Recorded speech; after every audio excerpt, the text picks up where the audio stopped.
J'ai réfléchi à ce que tu m'avais dit l'autre jour, à propos de ma peinture. Ah. J'ai passé la moitié de la nuit à y réfléchir. Et puis j'ai eu un flash. Après, je me suis paisiblement endormi, et depuis, je n'ai pas pensé à toi.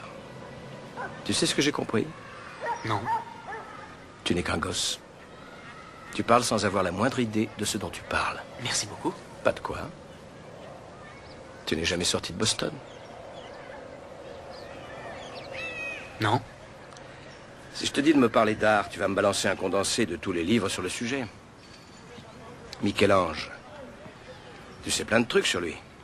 Sur son œuvre, sur ses choix politiques, sur lui et sur le pape, ses tendances sexuelles, tout le bazar, quoi. Mais je parie que ce qu'on respire dans la chapelle Sixtine, son odeur, tu connais pas. Tu ne peux pas savoir ce que c'est que de lever les yeux vers le magnifique plafond. Tu sais pas. Si je te dis de me parler des femmes, tu vas m'offrir un topo sur les femmes que tu as le plus aimées. Il t'est peut-être même arrivé de baiser quelquefois.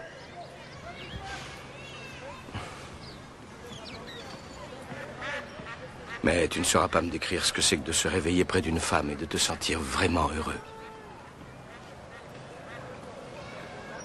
Tu es un coriace. Si je te faisais parler de la guerre, c'est probablement tout Shakespeare que tu me citerais. Une fois de plus sur la brèche, mes amis. Mais tu n'as pas vécu la guerre. Tu n'as jamais tenu contre toi ton meilleur ami. Tu ne l'as pas vu halter jusqu'au dernier souffle avec un regard qui implore.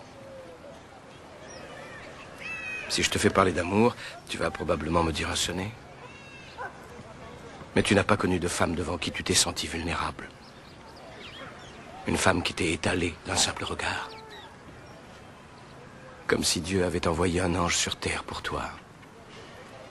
Pour t'arracher aux profondeurs de l'enfer. Et tu ne sais pas ce que c'est que d'être son ange à elle. Et de savoir que l'amour que tu as pour elle est éternel. Et survivra à tout.